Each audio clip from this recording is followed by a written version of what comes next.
Liberated, freed, released, free from traditional social restraints.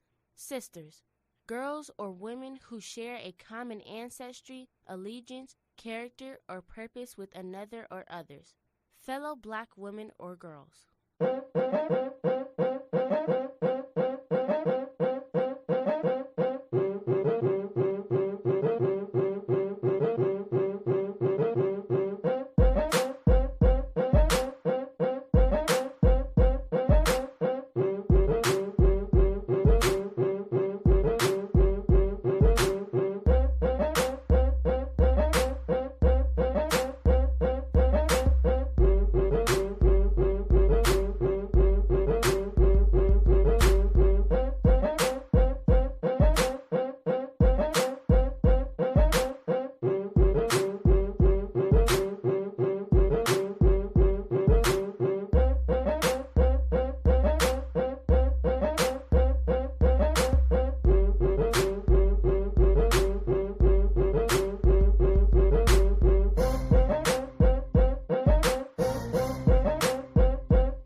Peace and blessings.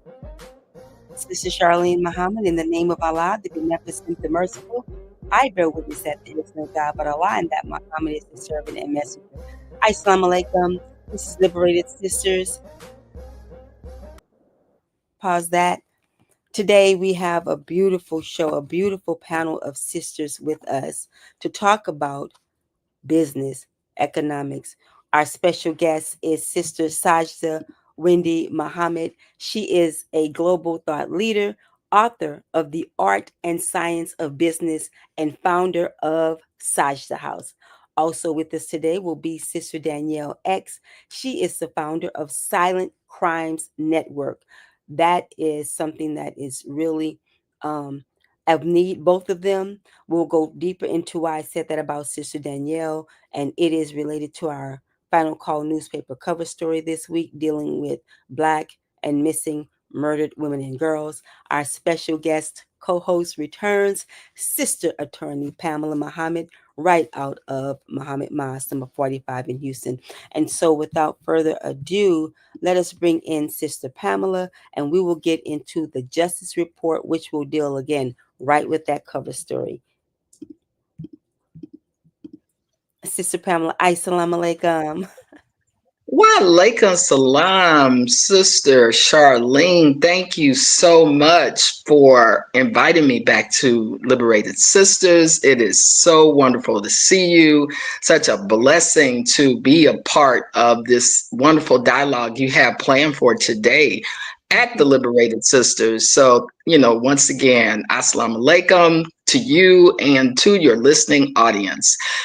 As you said, your cover story, Sister Charlene, this is so important and so imperative as we talk about Black women missing, murdered. But, this is such a very serious topic. And it is mainly a big issue because we know that really no one is caring about Black women, but Black women and our families and our communities.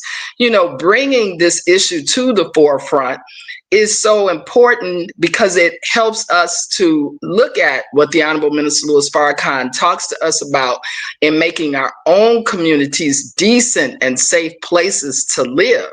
And in this justice report, it's my intention to really advocate for an issue that maybe the victims who are not represented on mainstream media, they're not being on the cover of CNN like many of white women are actually, media and resources are put right behind them anytime they are missing.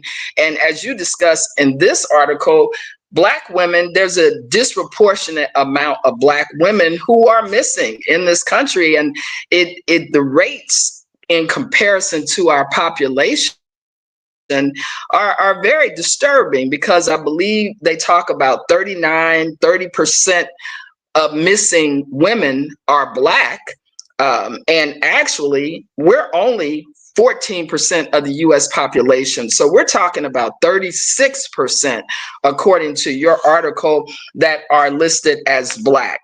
And as you begin in this article, you talk about how disturbing it is, because some of these women, they're not only missing, they're feared murdered. And we as Black women are raising our voices this evening to talk about not only this problem, but solutions, advocating for our sisters. And so, again, the article talks about Missouri, which is my home state, and how there's a state senator by the name of Angela Mosley, and she's out of a district entitled the 13th district. Now, this is a state of Missouri. And it's interesting because the neighborhoods that are listed in this article, you talk about neighborhoods like Blackjack, Floridale Hills, Hathaway, Jennings, so on. Those are Black suburban areas. Those are lower middle class to middle class Blacks, poor, sometimes the working poor. But these are predominantly Black areas where people have worked hard to try to keep their families together, and to see this type of, real problem, failures. And so some of the failures that we see that make advocates say, well, Black women missing and potentially murdered is really an issue, is they're saying there's failure to investigate. So we know that taking these cases to the police departments and, them getting involved immediately and actually putting the resources behind is so important. But according to this state senator's concerns, too many times Black women are falling through the cracks with these investigations, and there's not enough publicities, there's not enough resources being placed to help them. So this is why this legislation is actually looking at developing policies, and one of the things I read is that, there needs to be a consistent way of entering people into these databases, these national databases, as well as, definitions which don't say, hey, they're not runaways. Don't, put them underneath the crack and saying, oh, they just ran away, come back later. And so, these are some of the issues, because frankly, people are saying no one cares. Do people really care? And we know that systemic racism is real. And it really caused me, Sister Charlene, to look at the Honorable Minister Louis Farrakhan's words in his article that's included in here, and it's called Black Male is Endangered. But I think these two articles combined, because the minister talks about how Pharaoh, with Pharaoh's modern army. And one of the things that Minister Farrakhan brings out is that Pharaoh's modern army is sometimes the court system, is sometimes he asked the question, is Pharaoh's modern army the court system? Is it the prison? And this idea of how in slavery they didn't care. They used these robes, hide behind these police station, and this is me paraphrasing now, to actually see our people murdered, to see our people missing. So again, this is why we have to look at making our own communities decent and safe places to live. But let me just finish up here with the article. You know, Black women, I think in poverty, there's some issue about the causes of why Black women, may be disproportionately represented, the underlying causes. So we know poverty could, economic driven, women needing to work, women being out.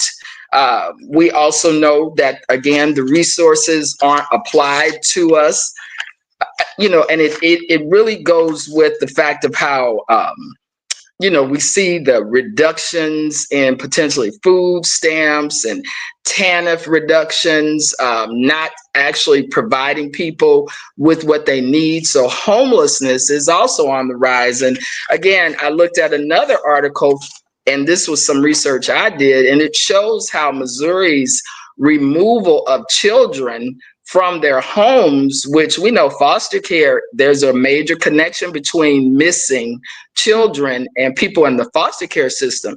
And they're saying that the homelessness is on the rise because of poverty.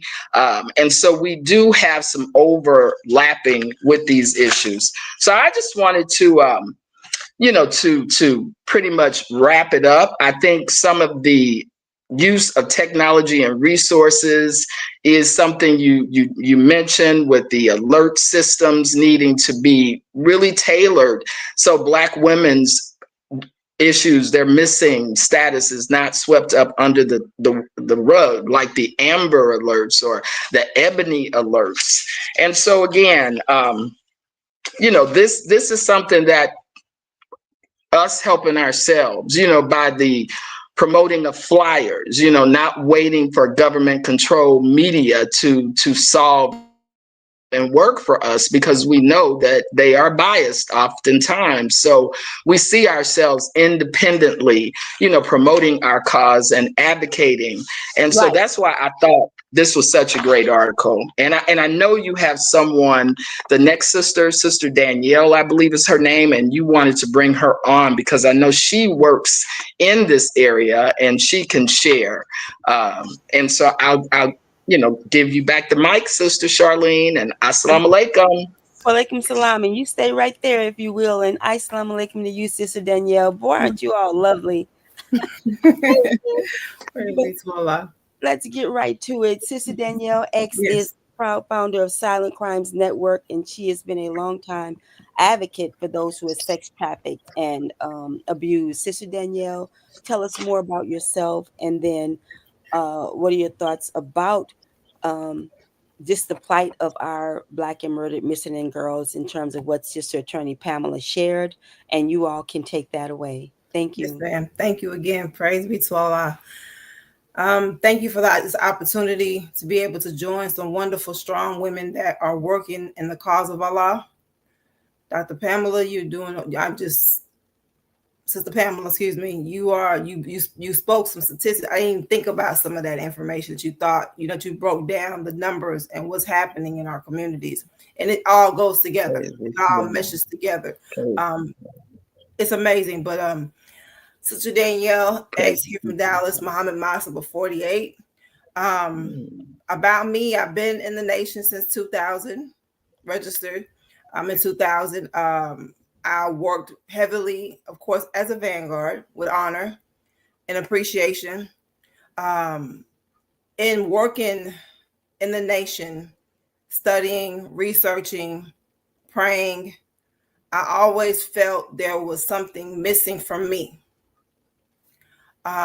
In that I was born and raised in South Bronx, New York, came to Texas to adjust. In doing so, looking for that missing piece of myself. Coming to the nation, it was almost there for me, just coming in the doors, but it was always something missing. And when I found out it was actually 8 years ago this month, I was working in the community as an MGT, of course, at an apartment complex in Dallas, and we were helping with the youth in the community.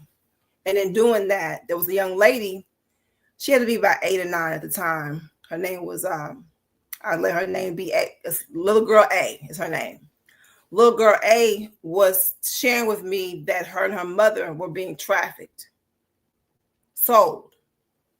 I've heard things on, through movies and whatnot and television. And I'm like, she's got to be playing. It can't be serious, right? So when her mother came to come pick her up from the our day of activities, I pull her mother to the side and ask her, calmly, are you okay? And she shared with me that no, she's not okay. And she ran down to me why she was not okay. Okay. So, of course, I hit the ground running, right? You all, I hit the ground running, researching, making phone calls. It's an issue.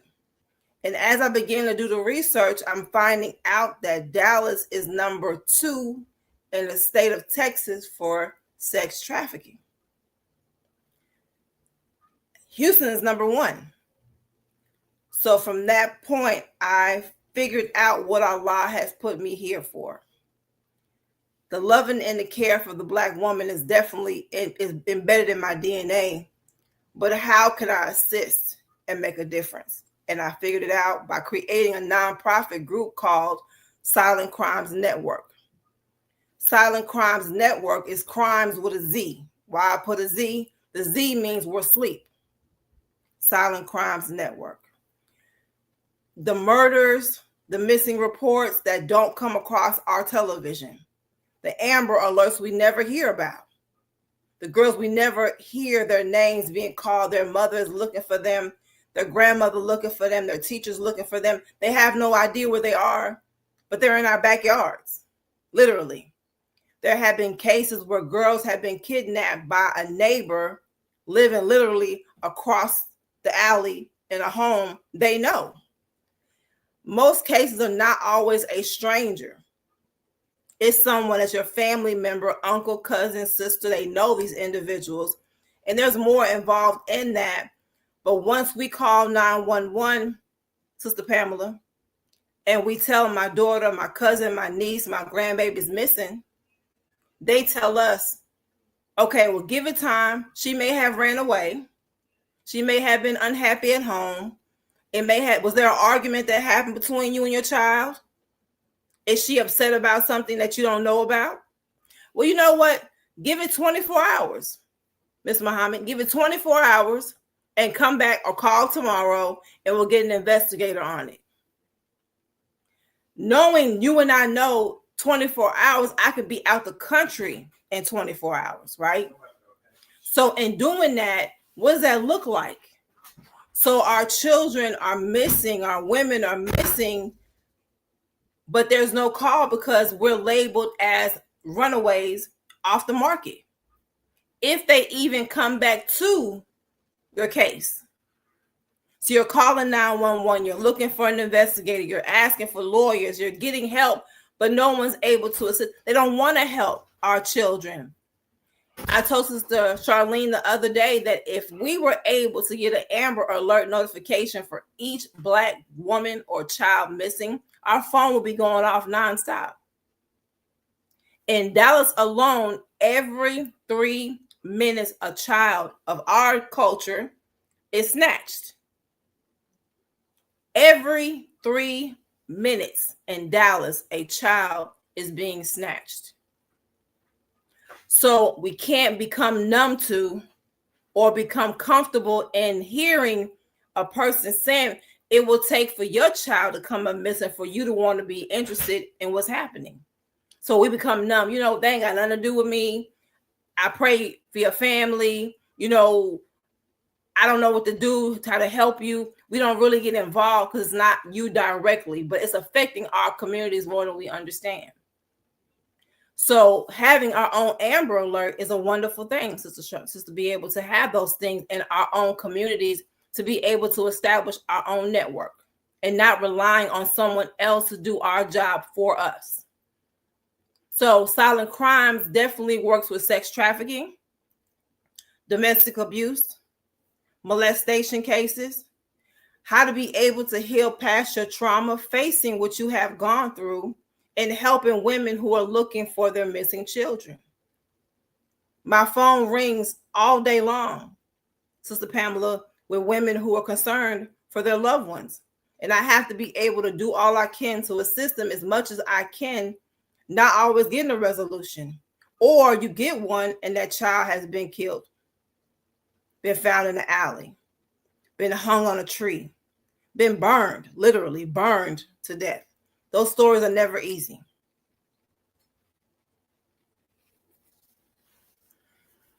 Yes, ma'am. You went mute? Yes, ma'am, Sister Danielle. That is, I just thank you so much for the work that you do. You are such a brave, dedicated soul to be, putting your time and effort into this mission. That's the MGT. I have to give you an applause. Yes, May Allah continue to bless you, because as an advocate, and you have your own non-for-profit doing this work, what is it that we can do? Because you said Z at the end, crimes with the Z, because we're asleep. What is it that we can do to help protect our children and these girls, that are going missing? Is there anything we can do? Definitely. I believe the first thing, and most of the complaints or concerns are for young ladies and for women, adult women. We don't listen. We hear them. We see their patterns changing. We see their friends changing. They're not eating the same. They're not sleeping pattern. Their sleeping pattern has changed. Excuse me. We're not involved. As a parent, as an adult, with children or not with children, we have to learn to listen to when our girls come and tell us something, and our boys as well. Listen effectively. You hear them. Listen to what they're saying and what they're not telling you. You got to be able to weed through that. She's acting a little different. And investigate. Don't feel that you are intruding their privacy. They call me a helicopter mother. Praise be to Allah. I give her space, my children space when necessary, to be able to let them branch their own wings out.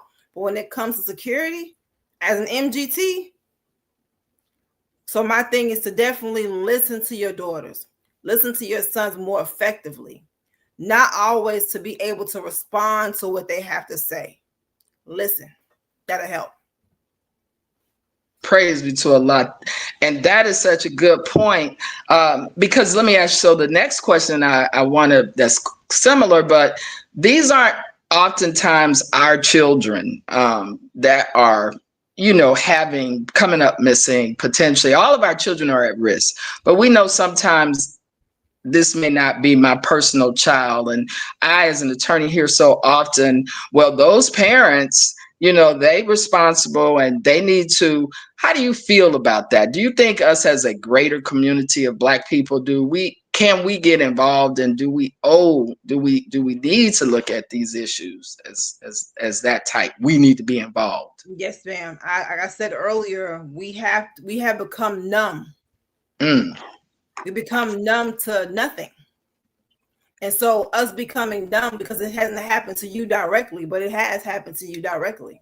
And so when you see something, I always say, when you see or know something, say something. We have so many traumatic sayings, go on this house, stay in this house. No. You see or you know something, you are obligated, adult or child, to say something. Even though the child may not be your child, but when you see something's not right, she's 10 years old with lipstick on. She's 8 years old with a mini skirt on. Oh, that ain't got nothing to do with me. That ain't my baby. My baby at home. Right. That's somebody else's baby. Yes, ma'am. So we are responsible to go get the nearest authority to be able to at least watch you to deal with that. Don't just walk up to the man or woman and grab a child, but be safe in your gesture. Be wise in your motion. But we are all accountable for that until we have been taught some wonderful information. Until we're able to accumulate, get our own land, and be in our Yes, own ma'am. communities, and be in a safe place by ourselves, we are living among people who are uncivilized, That's right. people who do not have our best interests at heart. So in knowing that the activity is what it is, we have to be wise in our motion. And so protecting your child means being there when they're at school, be there to pick them up on time. Be there early. That's right. Be involved in the act. Go to the football games, the basketball games, the ballet recitals, That's right. whatever's happening, choir rehearsals. Be involved as much as you can. I know we have corporate America jobs. It's a reality. Mm-hmm. Have someone filling for you. I tell people all the time, it's always somebody watching you. It's always someone with their eye on you, be it they're jealous or envy, they like the way you dress, like your car, like your children, like your husband or your wife. Someone's watching you with something in them. So I would say to be able to be observant and be protectors of our children. And as women, protect yourself. Don't be out past dark. That's it. Yes, ma'am. Even when it's daytime, be observant of your environment. It takes 3 seconds to be in somebody's trunk. Easy. Because you've been watching. You hear. Get off of it. Yes, ma'am. That's right. Yes, ma'am. To watch. Yes, ma'am. Yes, ma'am. And that is so beautiful because, like you say, the cell phone usage and the social media addictions that our children are engaged in, we got to get into that as well. It's an epidemic that our children are addicted to these devices, and they're very, very distracting. Yes, ma'am. And very, very hypnotic and very sometimes dangerous to their psyche, especially based on their level of maturity. Yes, and we didn't even talk about, Sister Danielle, because everything you're saying, you're so wise. We didn't even talk about people being approached online. I know Sister Attorney Sherry Muhammad out of Maryland, she shared a documentary once where, how the men, they'll hide behind fake friends and, make up little profiles, and they're actually maybe pedophiles, reaching out to our children online, and they don't know, so this is so important. I thank you. I don't, and what you said, and I think it's so important, sometimes we have to teach our mothers in the community some of this wisdom that you're giving, such as be attentive to your child, watch out the window, where your child is outside, if not sitting on the porch like our mothers used to do. Yes. When street lights come on, you need to be home for a reason. The Honorable Elijah Muhammad teaches us as women, not to be out, after dark, unattended. And so these are issues, our people, we're being, allowed to go into the slaughter. That's what I'm seeing. It's a beautiful thing that you said that. We have a great teacher, my martial arts teacher, your martial art teacher, Doc, Grandmaster. Many may know him as Grandmaster Abdul Aziz Muhammad, but now he's Doctor. Wonderful. Okay. Yes, ma'am. Yes. He taught us it's not when it happens. No, it's not if it happens. It's when it happens. You got to always you got to think that when you go outside your house, when you go somewhere, you have a game plan. I'm going to the store, go get some eggs. Right? Now you're going to have distractions. You're going to have distractions in between time. But your job, your goal is to go to the store and get the eggs. People watching your motion. You go in the store and you're out the store. That's it. Before you get back in your car, check your trunk of your car. I mean, your trunk, but your back seat before you get back in your car. There's things that the messenger has given us. Even though it happened at that time, he may mentioned it then, it's more effective now than ever. The Honorable Minister Louis Farrakhan's information, his words, every syllable that man has said to us and is saying to us is actual facts. Yes, ma'am. And if we implement even just one lecture of his, just one conversation, it will save our life. Yes, And ma'am. we You're have to be right. able to take that information, not just eat it. We eat food, you eat it, you swallow, you digest it. We got to be able to digest and invest in that. Take the Yeah. nutrients of what the man of God has given us, and if we listen to what he said, he will change, not just save your life. He's going to change your thinking. The psyche will be Yes, ma'am. calculated differently if we implement him when he says, "Don't be out past dark. Don't do certain That's things." right. How do you dress? If you were snatched right now, one of the questions he's going to ask is, "How was she dressed?" That's right. Those things matter. That's Yes, right. ma'am. Yes, Thank you ma'am. so much, both of you. Sister Attorney Pamela, thank you for carrying Yes, that ma'am. segment. And Sister Praise be Danielle, to our Lord.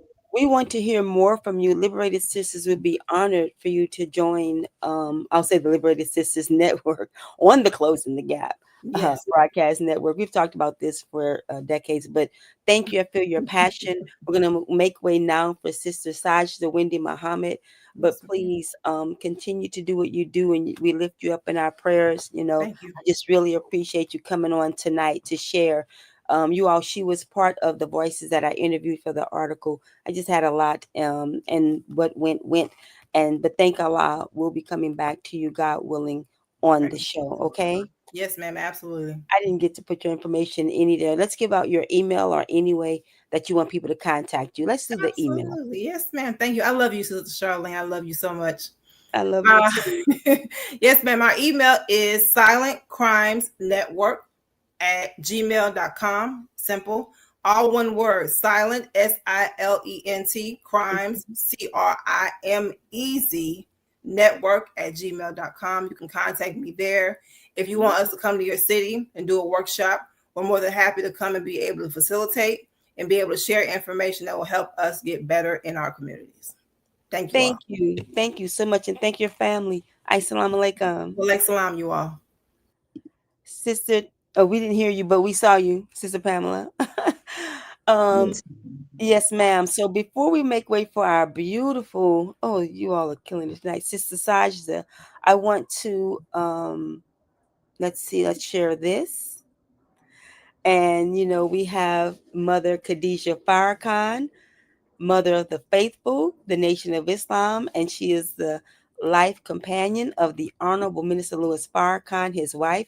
She is celebrating, and the nation is celebrating her 90th birth anniversary this month. And here you can see, you can scan that. You can go to Sister Carmen Camila Abdullah's page on Facebook. This her Instagram page as well. There's information there. You can scan this code and you can find out how you can join us in honoring a legacy of 90 years in the making. And there's going to be a digital ad, and I'm telling you, all the ads that I'm looking at are looking very good. So happy birthday, Mother Khadijah, birth anniversary. The fact of the matter is, you all, I'm working on something for that right now myself. But we love you, Mother Khadijah. We love you so much. And thank you so much for being an example to me personally as a sister who came into the nation, and also just as all of the women I know I can talk about, some that have been sharing their reflections have been just so beautiful. So thank you. And of course, thank you to the Honorable Minister Louis Farrakhan. You two together are inspirational. So I'm going to come out of that. So I won't get full. Sister Pamela. Where's Sister Pamela? Okay. When you come back, Sister Attorney Pamela, I want to hear your remarks. Just give your reflection. Oh, there you go. Would you like to give a reflection on Mother Khadijah? And let's bring in Sister Sajdah, Mother Khadijah Farrakhan. Oh, that is so beautiful that you, allowed me to say something. With Mother Khadijah Farrakhan is she's such an example of just grace and strength and faith and just everything that we as MGT, really strive or look up to be. I mean, she's from what I've seen from afar, she's so humble and kind. And to actually have been with our beautiful minister, the Honorable Minister Louis Farrakhan, and how she, has her beautiful family, her children, her grandchildren, her great grandchildren, and how she's always shared with our children. Now, this one right here, Sister Charlene, those of us who have had the children at Savior's Day, who've been at the children's Village. village. Yeah, the children's village. How can I forget? Every Savior's Day, our children would run to the children's village like this was, the best experience they've been waiting for all year. And, the time and just the concern and the consideration that she has always exhibited for us, our children, our families, Yes, and her, ma'am. and just beauty. So may Allah continue to bless her and her family. I want to wish her a wonderful, wonderful birthday celebration. May Allah continue to bless her as she is a beautiful wife of our minister, the Honorable Minister. Thank you. I thank you for allowing me to say that. That's awesome. Yeah, absolutely. Now, wait until you get a load of this. Let's see here. I'm going to bring in Sister Sajdah, Wendy, Muhammad. Which one? Y'all know Sister Sajdah, number classy. I love it. Here we go. Whew. I saw this commercial. I was like, oh, don't. Let me play it. Okay. Here we go.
Sister Sajdah. Hi, salam alaikum. Alaikum salam. Thank you for being with us. Sister Sajdah, again, is a global thought leader, author of The Art and Science of Business, and founder of Sajdah House. If you go to her channel, Sajdah Wendy Muhammad on YouTube, there's so much information. You can see the house, the home of the Honorable Elijah Muhammad that she purchased, the first home, and she's restoring it. Sister Sajdah, thank you for blessing Liberated Sisters and being with us tonight. Oh my gosh. You look Thank you so for having me. Thank you. You know what? I don't know if Sister Danielle is gone, but I was praying for her and praying that Allah will strengthen her, give her eyes and place and let her see where she can't see, hear where she can't hear, and just really extend her help. I'm in Chicago now, but having moved from DC metro area to Chicago, there are so many missing girls in the DC metropolitan Baltimore area that it's really alarming. And so to see somebody advocating for that, and I've been saying for the longest that the sexual subculture in our community is out of control. And we got to rein in our sexual deviations that are existing right within our home and right within the community that is blinding us, so we can't see when somebody is trafficking our child right out from up under us, because there's so much happening. I actually know 2 people whose daughters were kidnapped in the DC area. Wow. One, they got her back. She was 19. And the other, I think they're still looking for her. So this is something that we all have to be aware of. I don't care where you live. It's not because you're poor. It's not because you ain't got no money, because you on SNAP benefits. You could live in a mansion and your child can be snatched out from up under you. That's right. And as a woman, oftentimes we're lured. You know, the Honorable Elijah Muhammad said, we love the devil because the devil gives us nothing. And so we're lured towards nothing that can end up putting us in a position where we find ourselves kidnapped or abducted. So, and it's not just girls, but there's things like body parts, sex trafficking is big. So I just want to,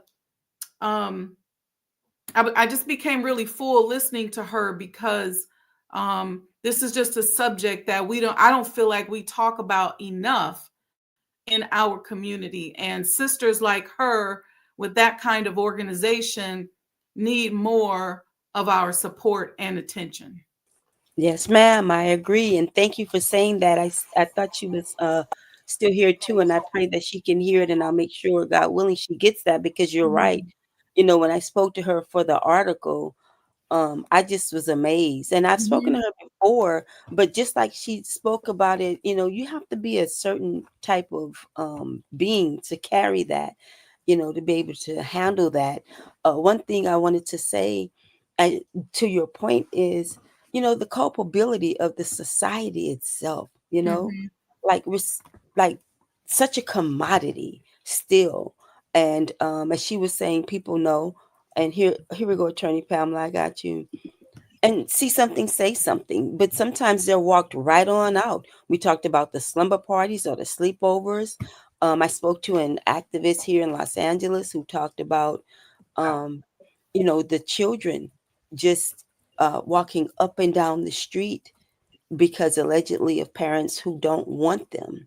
Little girls, she said, riding the bus all hours of the night. They have nowhere to go. So I'm going to be vetting that. I didn't necessarily put that in the piece, but yeah, thank you for that prayer for her, Sister Sajdah. Thank you so much. Sister Pamela, were you there when Sajdah was talking? Yeah, beautiful, beautiful. And I think what you said, Sister Sajdah, is so important, because, you know, as it's not only the poor who are more vulnerable to this type of, you know, just crime of being abducted and missing, but we do know that as people are losing economic, you know, strength, this is one of the things that does make people vulnerable. And I think that's why it's so beautiful. I was talking to Sister Charlene about your piece, and I'm so excited to hear you talk about the science of business, because we know that economics is what our community needs as well, so we can support ourselves and be independent. And, you know, women don't have to be working, you know, at fast food jobs late at night, catching buses. I mean, we see this all over. And when we talk about Children's Protective Services removing children and families from their families because of poverty, and starting that cycle where they sometimes end up dead because they're removed, or they end up missing, you know, those cycles are something that we have to advocate for as well. Like you say, it's all the way from the rich, the famous, to those who are misguided, sexually deviant. I so agree with you know, everything that's being said. So yeah, because yes, I think misnomer, the people that I know whose child, one was a younger child, one's a late teen, are not poor. And so I think sometimes that's a misnomer, because poor doesn't necessarily equate to certain things happening. You know, but yeah, they're not people who are poor. So I'm sorry to take the conversation in a different direction, but it just really touched me, because I remember when they were looking for their daughter and how they went, where they went Right. to go and try to save her and try to find her. And these were people that the daughter knew and had started hanging around with Yeah. See. that Yeah. actually abducted her. It goes that way. Some are saying they're going into the house with a friend, and as the activist on the ground here told me recently, it's not what it is. The parents, some parents lure them, bring your little girlfriends over, and next thing you know, they're in an adult party. It's just really something. The It's really, really internet, ma'am. you know, Yes, the internet.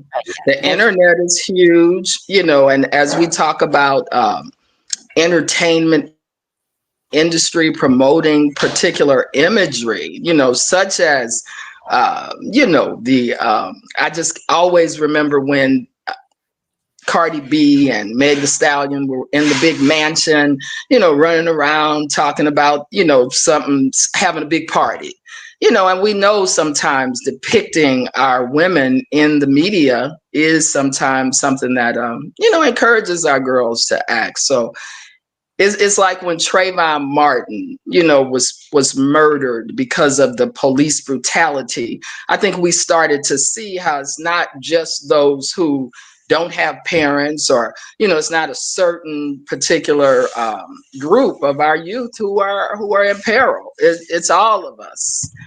Yeah. So yeah. Thank you.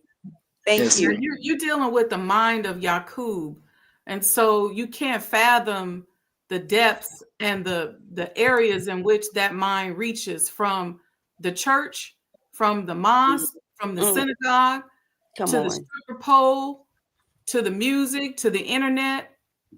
Yaqub's mind is almost everywhere.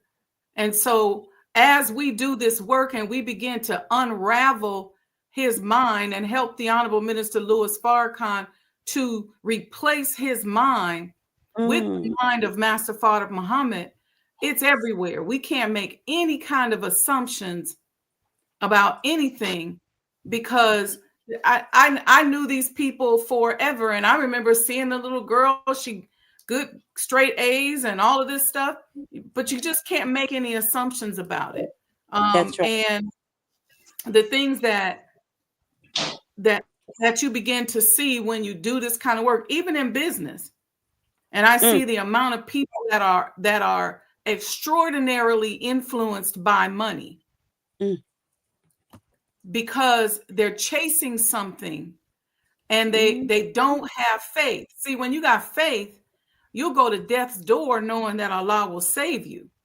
But when your faith is not there and somebody tells you, give me a couple dollars, just do this, just say that, we ain't gonna tell nobody. See, this all ties over into business and figuring out how we continue to be who we need to be, because wherever we are is where the mosque is. That's right. So we don't have to wait until we get land. We don't have to wait until we own something. Wherever you and I are, if we are students of Master Fard Muhammad, wherever we are is where he is. That's right. And that's just how we gotta roll in every. There's no waiting. Where's heaven? Right where we are. Hell can be where we are. Where's the mosque? Where's the nation? Right where each of us are sitting. Where's our new state? Where's our new territory? Right where you are. How do we police? How do we teach and train the uncivilized? Right where we are. And we have to demand that type of behavior no matter where we go. I don't care where we are. It could be with your sister who look like you, who you've been in the mosque with for years, but you start hearing something, we got to check it right away. But we have to start replacing Yaqub's mind with the mind of Master Fard Muhammad, and that starts with each and every one of us. And I'm sorry, Sister Danielle, but your thing just really got me full, because I said people are missing. Yes. Not just babies, but grown women. Yes. Grown women look like us. Yes. getting lured. People are preying upon us. We talk about predatory capitalism. That's what this is. Yeah. It's interesting you say that, Sister Sajdah. That's right. That the part of sex trafficking is a $1 trillion business. That's right. They get more money by doing trafficking than they do by selling cocaine. That's right. One thing about cocaine, once you break it down, light it, smoke it, it's gone. It's in the veins, it's done with. But one thing about a woman or a child, a boy, you can that same person can be used multiple times in a day. It's just like slavery, sis. I tell people that slavery, trafficking happened in 1555. Period, point blank. It's nothing new. And it has never stopped. And now we're at a point, even as adults, where we are voluntarily trafficking ourselves. This is why we can't see it. Because we're engaging in behaviors ourselves with our big old civilized selves that really mimics. See, we just have the ability to mask it. But it mimics what that child is going through, or what that other sister or brother who may be a little weaker than us. So when we allow ourselves to be sold out for business, or sold out because we scared, we don't want to rock the boat. Yes, ma'am. That's the beginning seed, the germinating seed of what you're talking about. Yes, ma'am. See, because if I sit up and let somebody commit an injustice in my face, and I don't follow my general orders, then guess what? I'm setting the stage for it to be okay for somebody to come behind me and snatch your daughter. That's right. That's right. I ain't gonna say nothing. Right up under our noses. And I seen it. When I moved to DC is when I was in Chicago the first time, I didn't notice it. When I moved to DC, Baltimore, it was like it was everywhere, from body parts. And then you start seeing these hospitals coming up with cures for cervical cancer. And we know that the most fertile cervixes and uterus are girls, Black girls with melanin from the ages of 13 to 21. We know the best body parts are Black males, ages 16 to 25. Yes, ma'am. This is real. And so when we start talking about the art and science of business and figuring out how do we become creative so that we can get up and do something for ourselves, this is part of it, ties into what you do. Yes, ma'am, it does. You mentioned about body parts, marketing, that they have a Black market that they are able to take children of that age range. They go from the body parts, the spleen, the kidney, the heart, the brain, fingers. They go into that, right? How many times Rothschild has purchased a new heart? Multiple times. They get it from a child, not from an adult. We're like the fountain of youth to them. They even get to a point where they even drink our blood to help them feel youthful. It gives them energy. They go as far than that and go into purchasing melanin. They buy melanin. They'll buy skin of ours, beautiful brown, dark skinned. It comes in different shades. Beautiful, right? Skin grafting.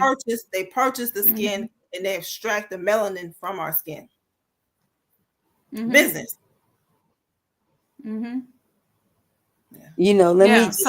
That's why we got a lot of work to do to replace that mind of Yaqub. That's Yaqub's mind.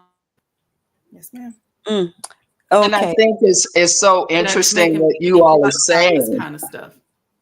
Because Sister Dr. Ava Muhammad may Allah be pleased with her. She often she was very fascinated with this topic and very well versed. This was a topic that she championed regarding women and the pornography that exists in our society, as you all are talking about sex trafficking. But pornography is really the biggest industry, combined. It outsources all these industries, pornography, be it the movies, be it whatever. And I think, as I remember Dr. Ava mentioning once, it goes back to chattel slavery, and it goes back to the fact that they, our enemy, our slave masters, former slave masters, brought us here, and they felt like they owned us. Yes. And that's really my point. The ownership of the Black woman, to where they feel like they have the right to claim our bodies, our minds, our whatever. And it is only through our separation from that mindset and becoming independent and protecting ourselves and having the resources to do it. I think, that's another aspect of this conversation, because it's modern day slavery. They're just snatching people up. It's critical. It's critical. Allow me to do this. Oh my gosh. I want to play a commercial, another commercial provided by our beloved sister Sajdah. And then we're going to come back and we're going to go into the science of business with her. Because let me tell you, my spirit right now, this conversation can and must go on, Sister Danielle. So be ready next week. Yes, ma'am. Yes, ma'am. We're going to talk about it, and I really appreciate that, and thank you all for let's expanding that. But we're going to just take a pause for the cause because it needs to happen. Exhale. Everybody has to inhale and exhale. That's right. That's right. Thank you. And Sister Danielle, you're more than welcome to stay with us. But you all, as a matter of fact, feel free to join us. We're going to phase this into economics, okay? Yes, and ma'am. the science. 1 second. Here we go.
Sister Sajdah, welcome back. Sister Danielle, Sister Pamela, stay right there. I'm going to bring you in very soon.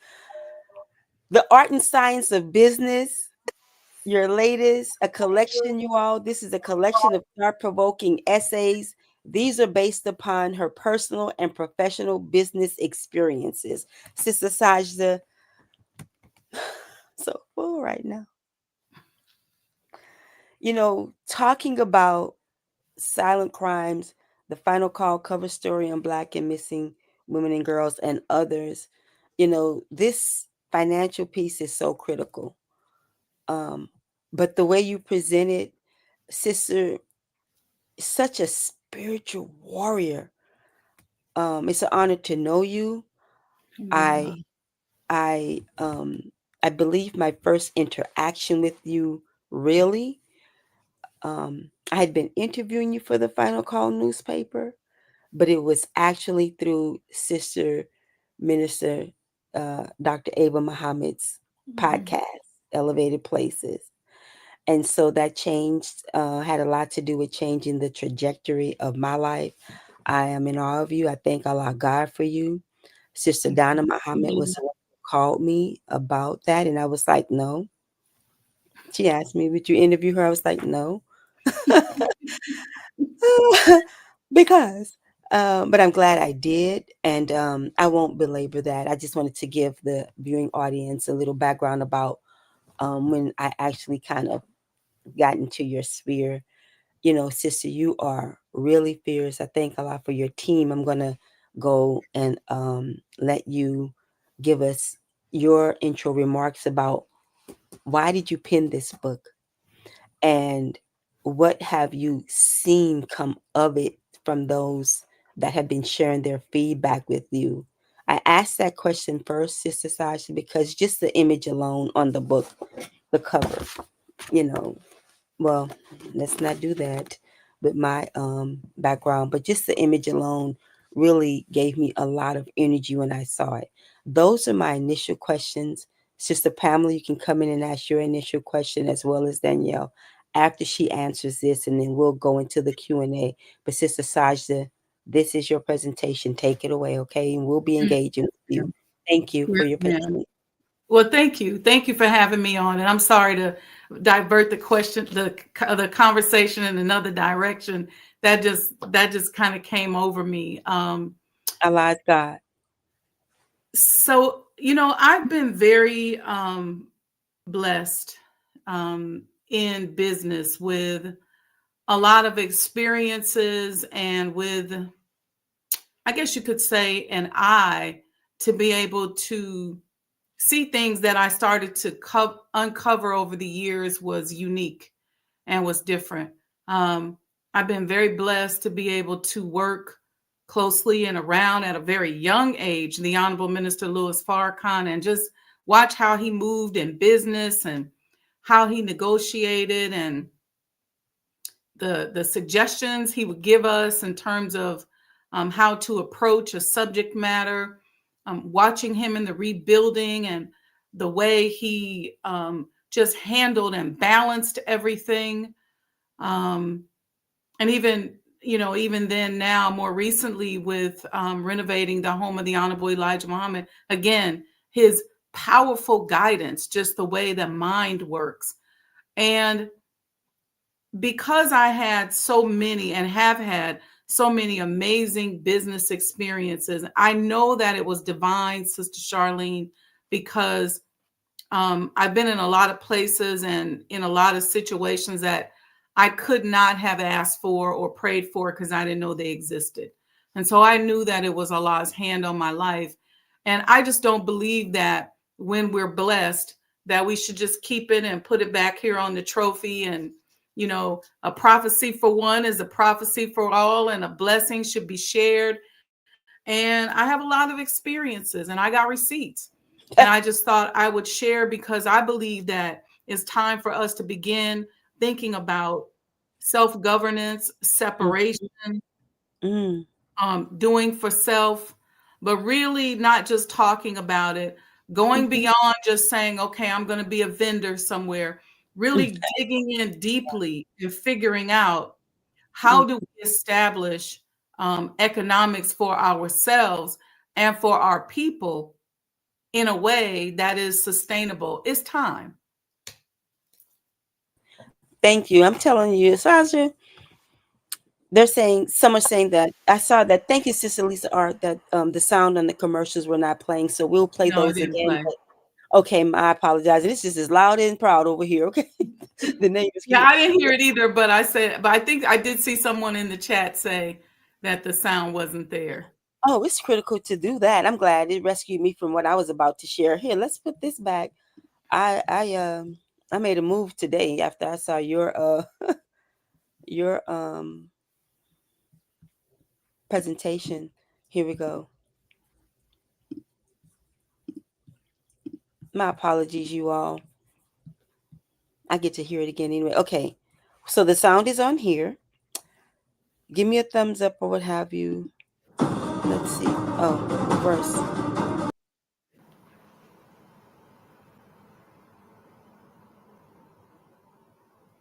No sound. No sound.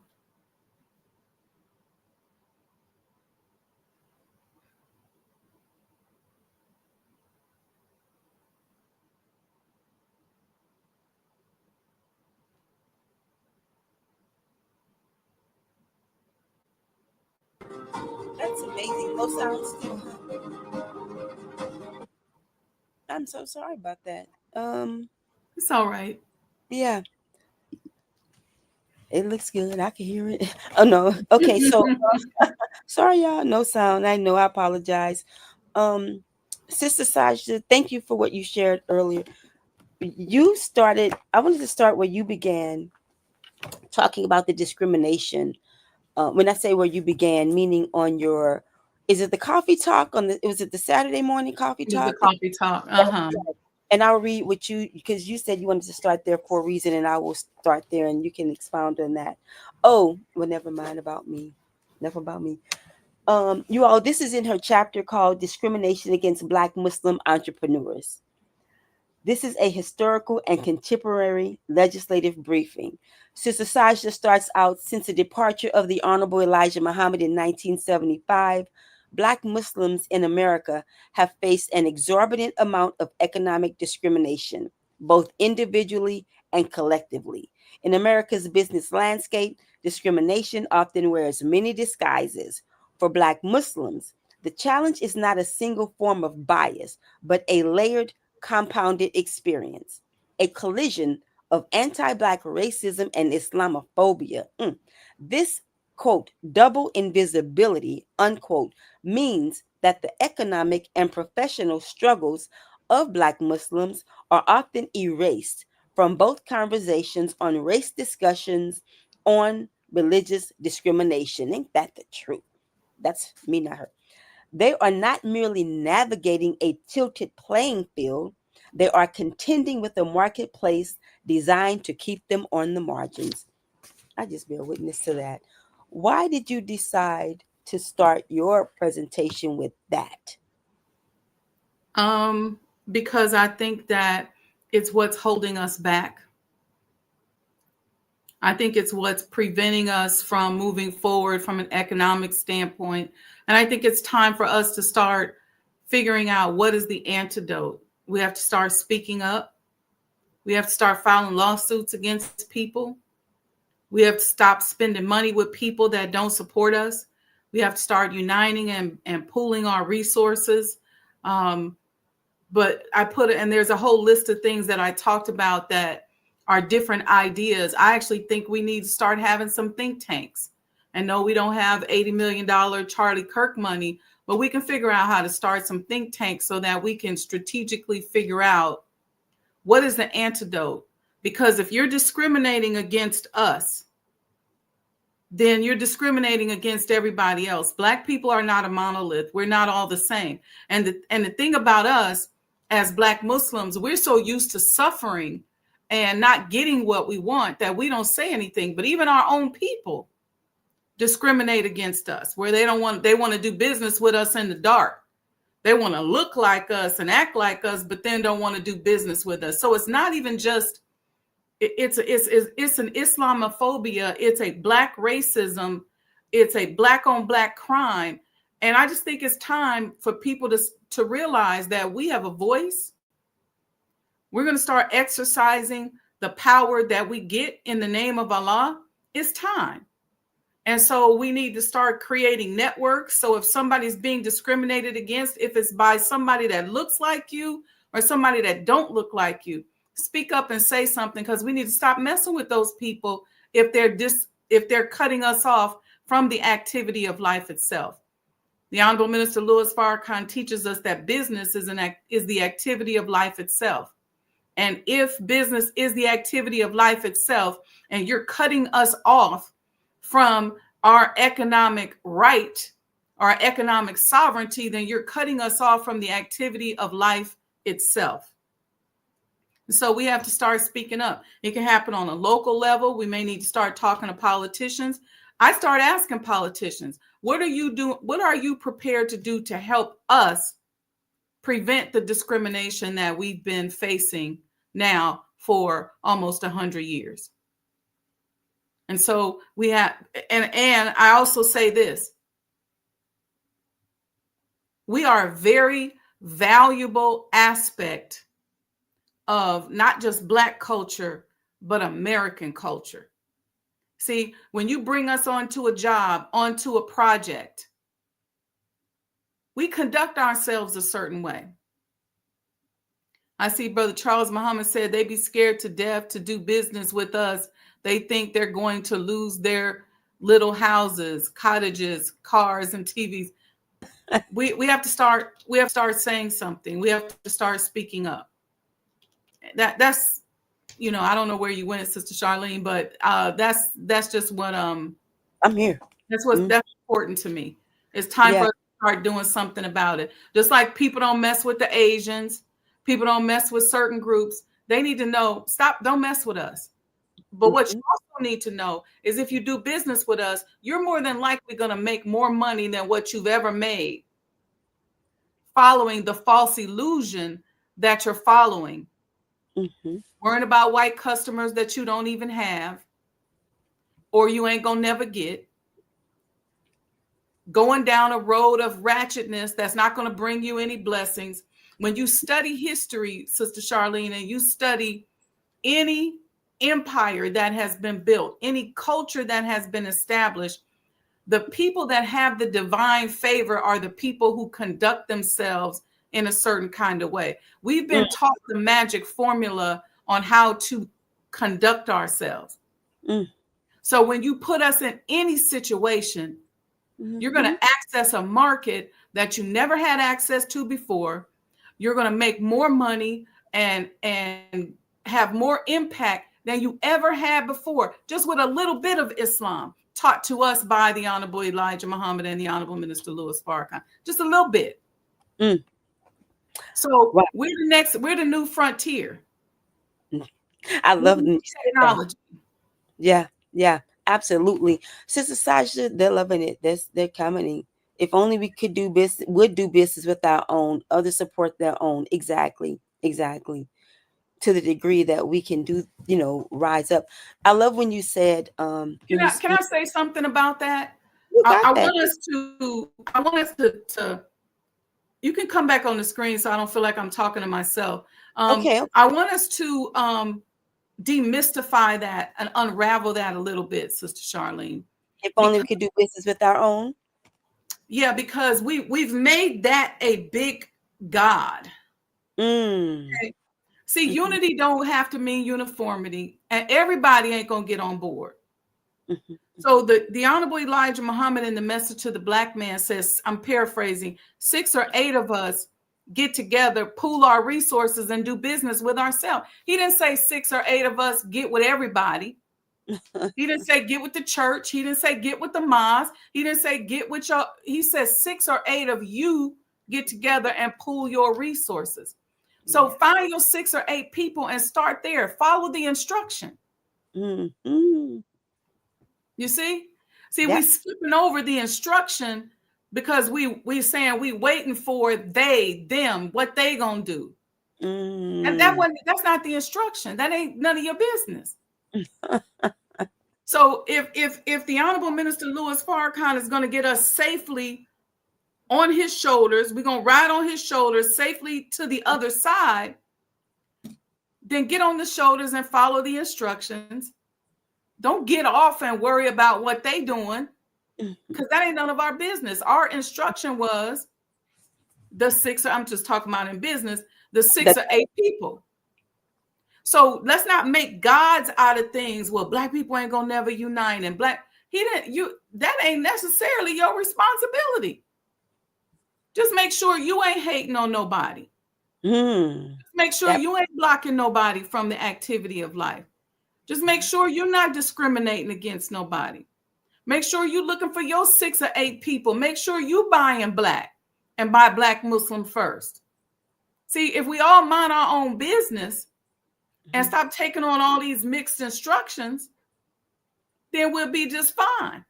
And I don't mean to, I'm sorry. It's just, I just, whenever I'm coaching people and I hear that, well, that's not your business. He says 6 or 8 of you. That might mean 1 or 2. Everybody ain't gonna do it. So we don't have time to be judging. Just make sure you ain't judging, making sure you ain't competing, making sure you ain't blocking nobody, and you're gonna be all right. We can do this thing. Let's take it. You know, when you approaching something, if let's say you're gonna get a cake and you're gonna eat a piece of cake, Sister Charlene, you're not gonna put the whole cake in your mouth. You're gonna eat it bite by bite by bite. That's right. And if we all eating a slice of the cake and we all eating it bite by bite, pretty soon the whole cake gonna be eaten up. Not everybody trying to put the whole cake in their mouth, if that makes sense.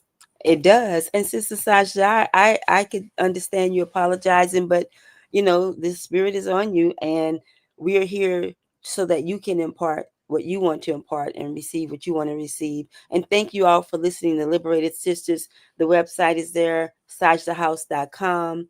Let me look at this as a comment for you.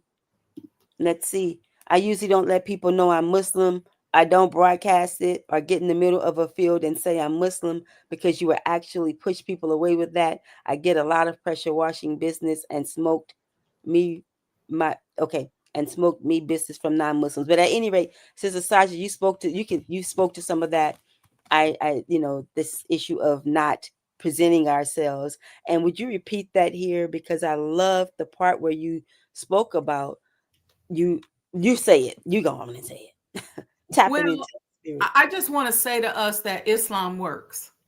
And so you may have a little bit of rejection at first, but it really does work. And so I'm not saying you got to wear a moniker. You ain't got to walk around with the flag of Islam on the back of your car. But just know that you don't have to code switch.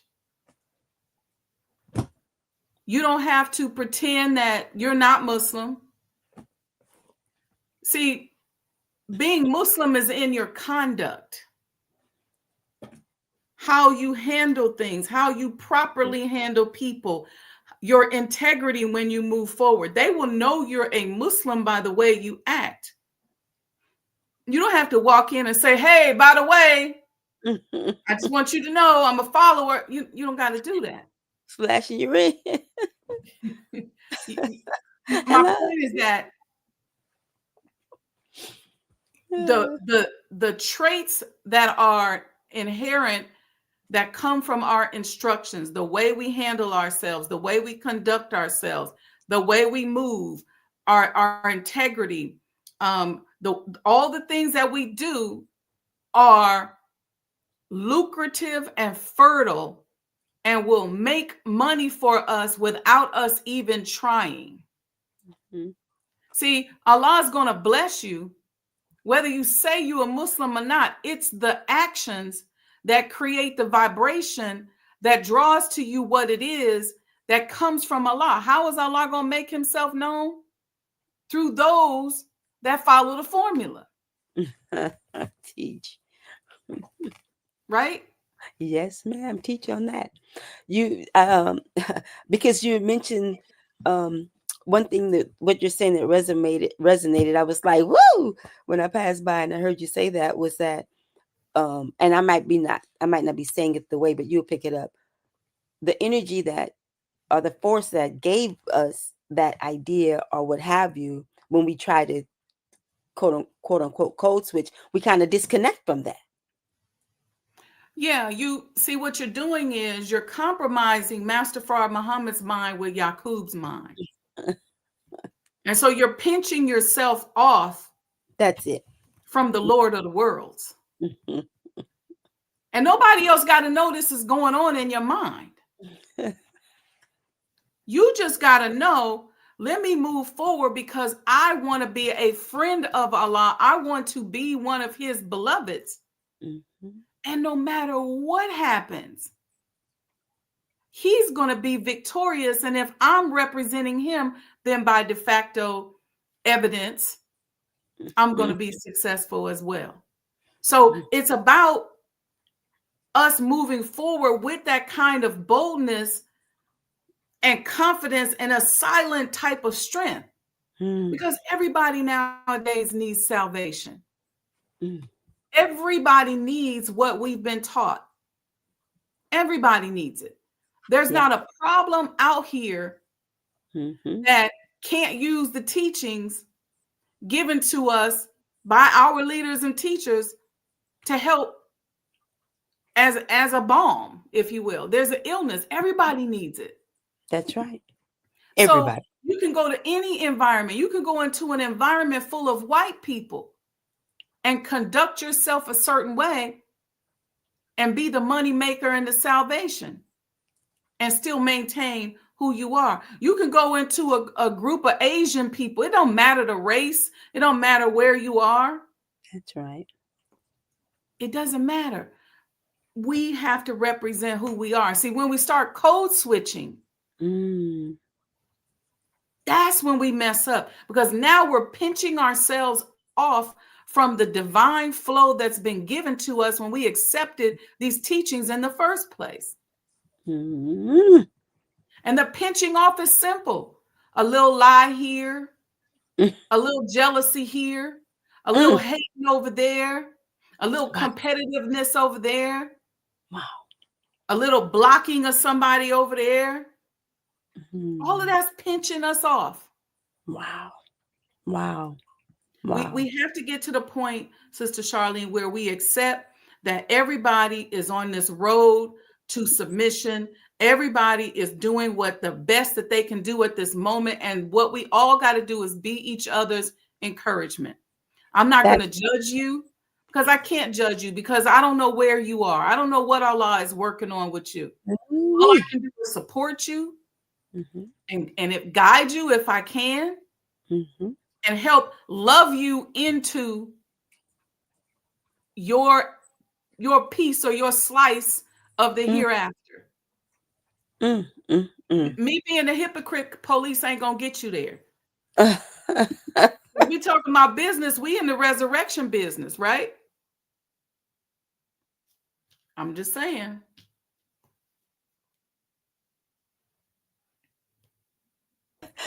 Uh-oh, think we lost Sister Charlene. A woman down, sister down. No, I just had to regroup on that. You said being a hypocrite police. Look, no, I'm just saying we listen. Yes. We've gotten to the point as Black people where we're so hard on each other. As soon as we see somebody, we want to diagnose them. Wow. And then we police them. That's not being a Muslim. That's not being a Christian. Come on. That's not right. It's not fair. You're not helping Allah to get all of his people. That's not helpful.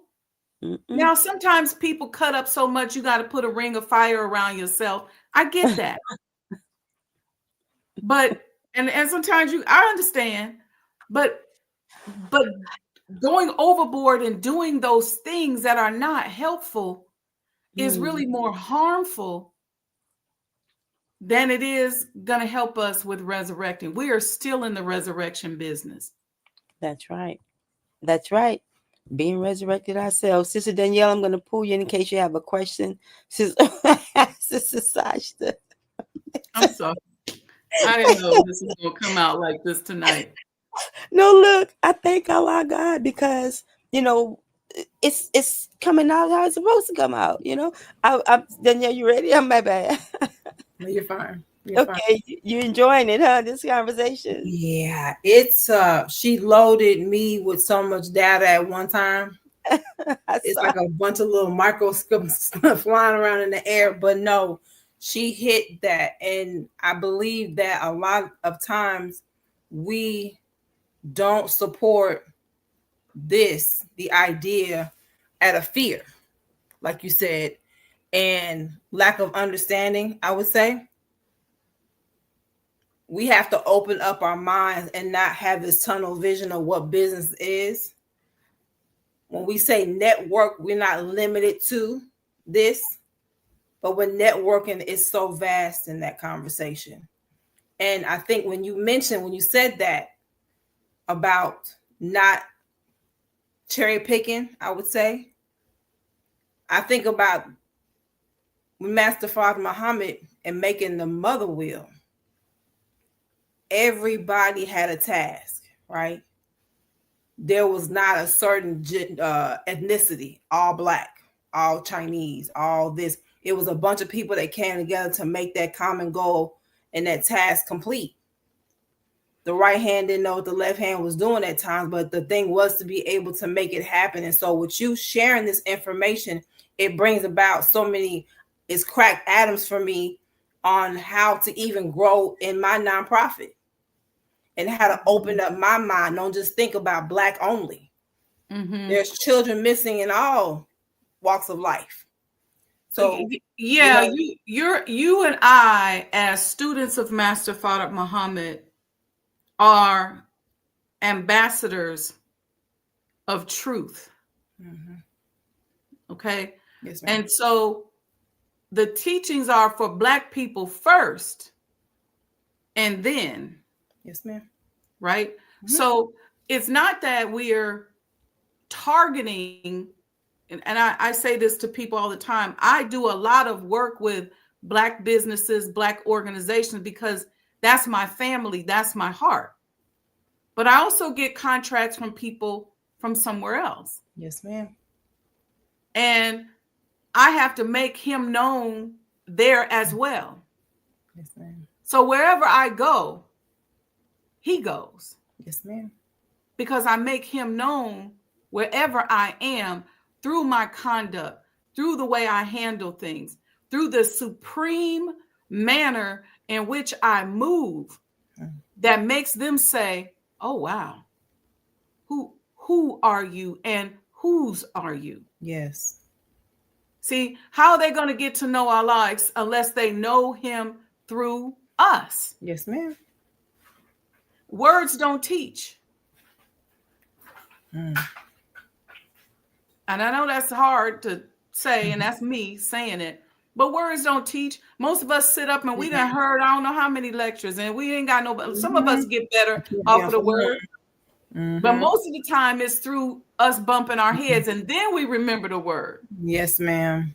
Something happens and we say, oh, that was in the Quran, or oh, let me pull up that lecture, or oh yeah. Because the experience helps you to expand the impact. The word can teach you a certain amount, but that experience helps you to know. Yes, ma'am. Yes, ma'am. So that's what the art and science of business is. The art part is that spiritual part that's going to help you go beyond your intellectual capacity. Yeah. See, with just our mind, we can only go as far as our intellect goes. Yes, ma'am. So one of my prayers to Master Father Muhammad is and has always been, take me where you are. Take me beyond what I can see, beyond what I can think of, beyond what I know, because I know that Yaqub's education that I have, I don't care how much of it I have, he can calculate how far I can go because he knows what he gave me. Yes, ma'am. That's true. But if I go with what you gave me, I can go further than any of us have ever imagined. Just allow me to hold on and go with you. Yes, ma'am. And you saying that, I think about in the work that we do here with silent crimes, it takes courage to have these conversations. It takes courage to go into certain neighborhoods and go and rescue a young lady or a little girl, to be able to get them out of that environment. It takes courage, sis, and you got to be built for it. Yeah, and that's what I was going to say, because it's not for everybody. Some people can't stomach this stuff. Like, how do you do that? It's not for play, they say. I'll give you an example. When I was working in healthcare in DC, So I'm a business person, but I would scrub in on cases and stuff so that I could see how things went. Mhm. And a couple times they was like, okay, hold pressure, and feeling somebody's blood and their heart beating under my hands. I was like, oh, I don't think I like this. Dealing with the smells, dealing with the pressure of somebody's life. Yes, ma'am. I said, oh, this is not. I was so stressed out, but I understood then what it meant when it said you built for what you built for. And it made me respect more of what I do as a business person. I said, oh, okay, this is what I've been built for. Because I realized I wasn't built for medicine. And I was a trooper. I hung in there. They gave me an honorary doctorate, but it's not something that I could say that I'm going to do every day. I can't walk past your mother every day and try to figure out whether or not I can keep her alive. Wow. That's how I took it. I couldn't go to the calculated distance space. Everything was personal to me. And so I knew, I said, I'm going to kill myself. It's not my thing. But your thing is your thing. And so let me say this also. One of the things I talk about in the Art and Science of Business, and if you want the book, you can either search my name on Amazon or go to artandscienceofbusiness.com. Somebody could put that in the chat for me, artandscienceofbusiness.com. Here's the thing. All of us showed up on the planet for a reason. Yes, ma'am. Okay. Allah decided that he wanted to express himself in a certain way. And that expression is you, it's Sister Pamela, it's me, it's Sister Charlene, it's those in the chat, because he's infinite. He's expressing himself through each and every one of us. And so with him saying, I always ask Allah, I said, what did you have to say when you decided that I was coming into this world? When you decided I'm the manifestation of some thought that you had. Oh, yeah. Something you thought, right? Created matter, which became me. And so there was a thought, that thought had intention, and now it's here. And so it's my job to figure out what is that, to take these teachings and figure out what did I show up on the planet to do for you? And so, and I sometimes I think we miss that because as converts to a religion, we tend to have faith in Allah, but not in ourselves. Yes, ma'am. And so we get stuck because we want somebody else to do something so we can push from behind. When in actuality, most of us are pioneers and we the first to do this. We living in a very special time, and we are the manifestation of a thought that Allah had. And we've been being made and molded and shaped into something that we're supposed to be doing right now to this day. Yes, we're lucky if we find it before we go. I was going to say that many people are on this planet and in this time and space, and they leave not understanding or even knowing what their purpose in this space and time was. And it's not honestly even have an idea of what that looks like. Yeah. I want to ask you, Sister Sajdah, in your book, the first word you have is art. Did I hear that correctly? Yes. What made you pick that word? Because the art is in my opinion what aligns us with the Creator, that's going to take us beyond our intellectual capacity. So the business piece is the technical piece, is the intelligence given to us by Yaqub's mind, the trading, the economics, the accounting, the engineering, the law, that technical aspect. But the art is what's going to take us to that next level, allow us to do more with it than what was intended when it was given to us. And the art piece is, I think of it like, you know how a singer will say, I don't know where that note came from. Mm-hmm. Or I was dancing and I don't know where those moves came from. Well, it's still the basics of dance. But they put a swing, something on that thing that took it to that very next level. Mm-hmm. That next level that made us pass out when we saw Michael Jackson. Wow. That next level that makes us cry when we see the Honorable Minister Louis Farrakhan. That next level, that supernatural level, that's what the art part of it is. Yes, ma'am. That's that alignment. That's that space where in the church they say you get the Holy Ghost. Mm-hmm. Or you create this art piece and it's like, man, nobody ever created anything like that before. Mm-hmm. Where is that? Oh my goodness. Yes, ma'am. The basics of painting and drawing are there, right? Yes, ma'am.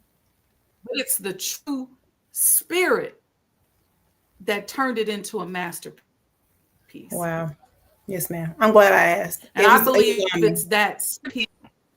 Yeah, that spiritual piece that we need is what's going to take us to our economic freedom. So once we learn of our disciplines, now we got to learn the art of nation building and self-governance. Wow. Wow. Thank you. Oh my God, Sister Pamela, you have a question or comment? As I'm sitting here feeling like a hidden figure in the office where I go, but I just quit. Go ahead, Sister Pamela.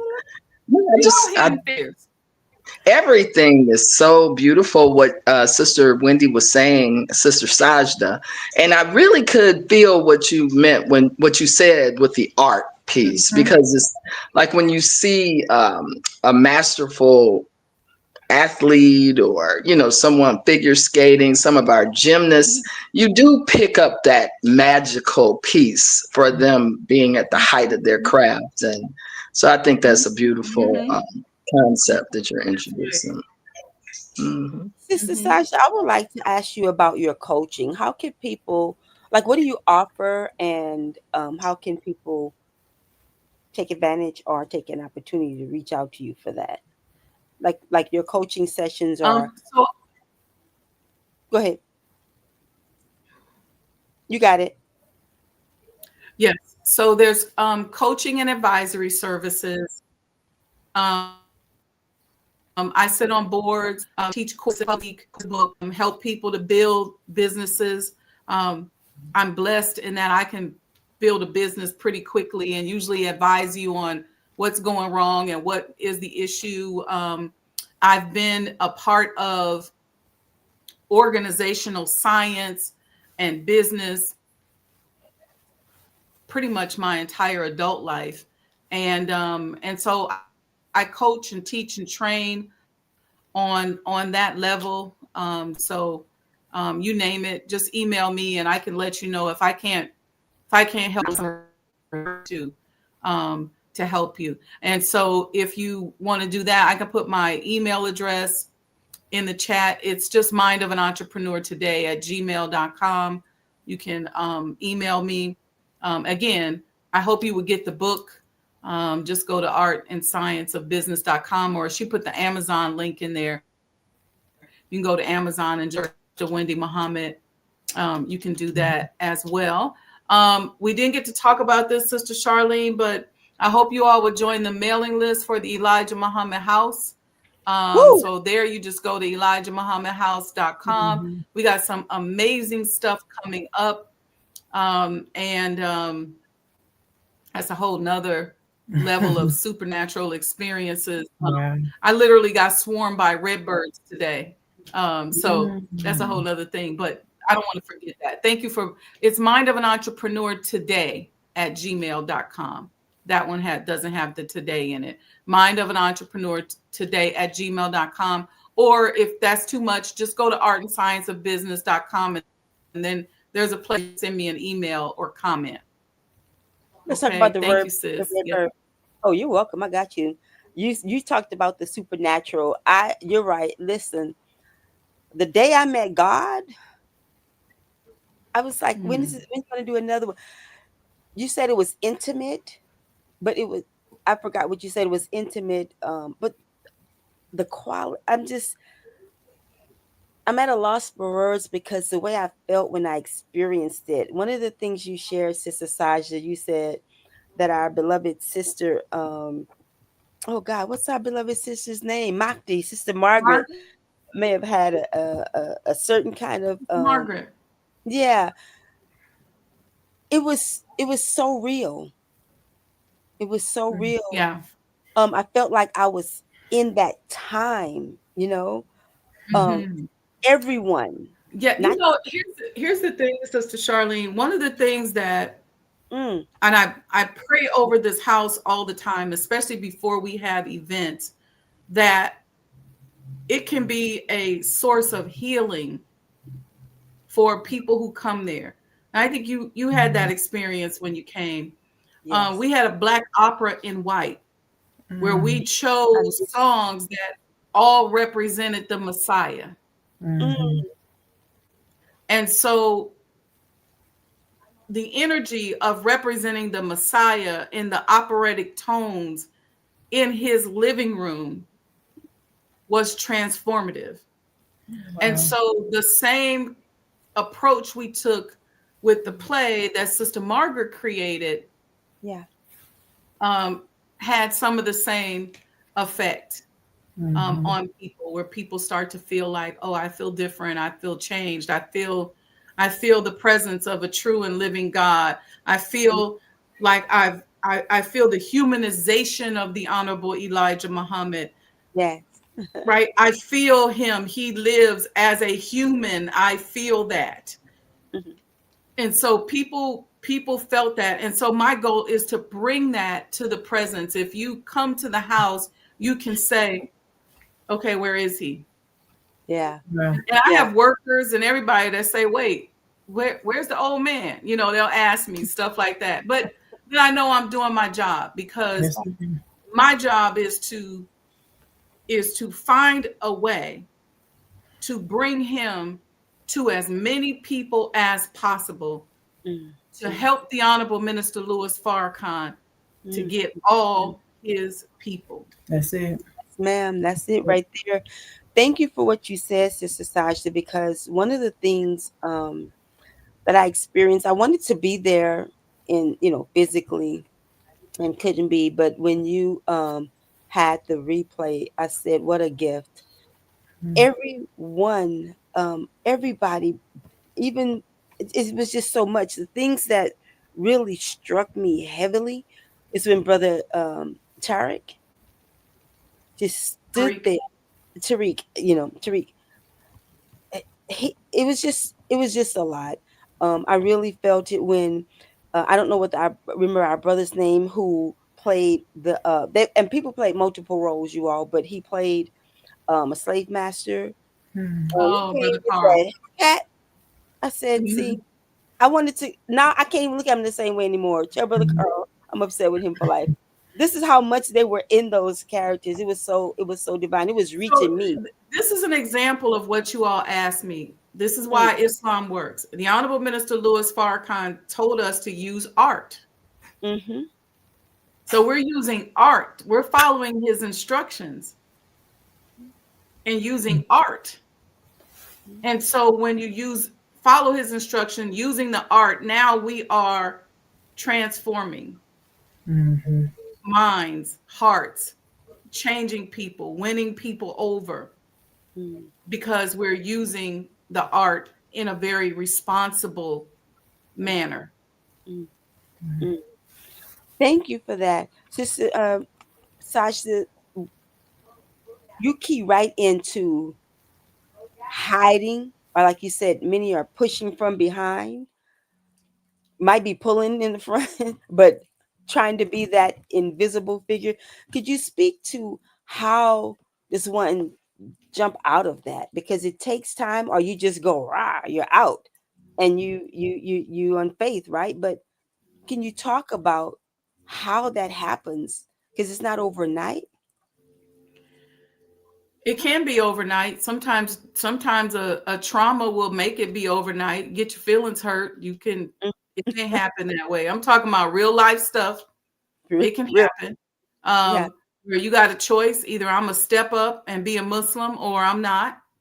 Mm. And the last thing we should want to be is not being a Muslim, right? So it depends. But for the most part, to soften it a little, it has a lot to do with those, I call it granular levels of faith.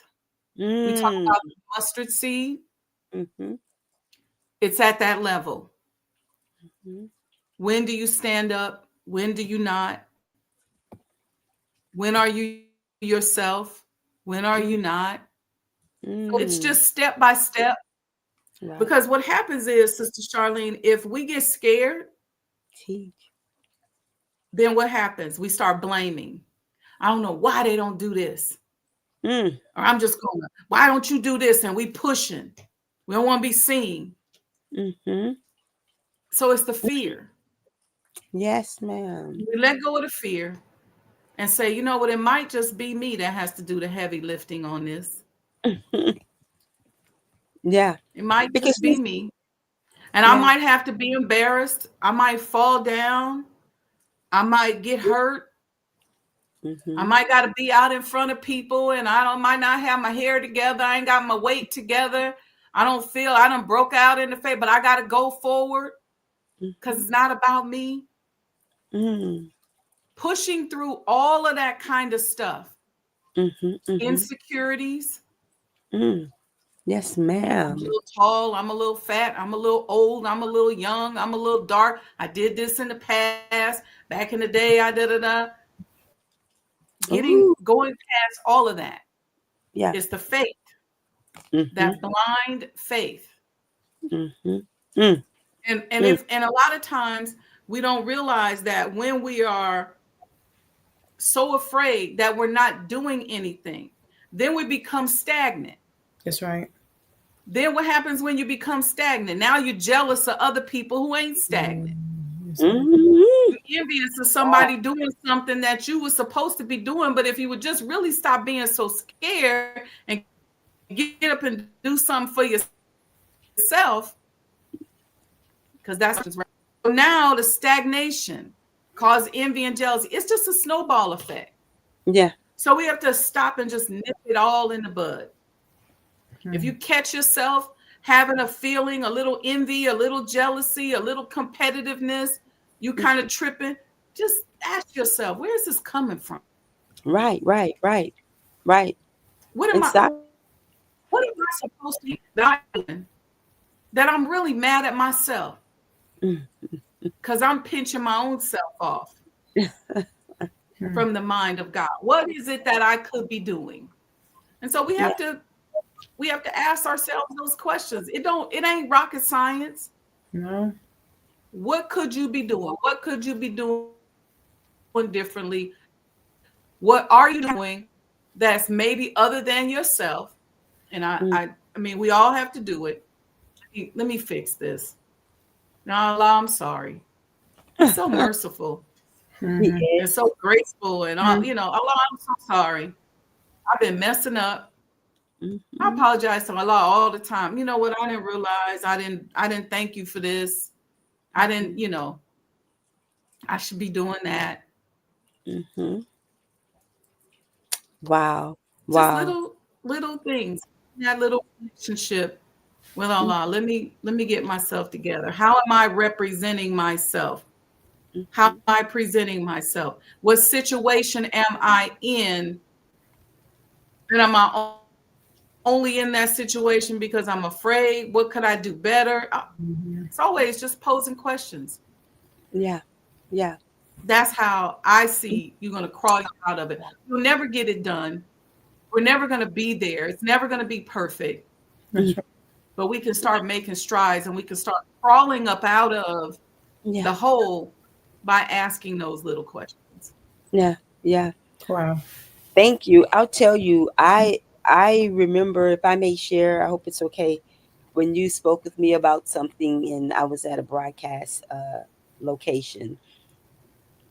And we started talking about the ins and outs of it. I was so excited. I thought something was getting ready to happen. And after we talked, our teachings came right into play because of just staying years and years and years reaching people, but taking such abuse. And Sister just rescued me, just with a few simple words. And thank Allah that I did let that go, because I would have never done what I did, which is I'm here. And then there's other things. But Sister Sajdah, go ahead, Sister And it's Danielle. okay. Yeah. It Yep. is. And I think that it's, for me, it's being comfortable in the skin I'm in. Yes, ma'am. And you're gonna get those no's. You're gonna get the comments, the statements be made.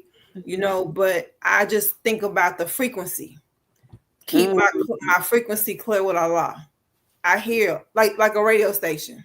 I want to make sure I'm clear.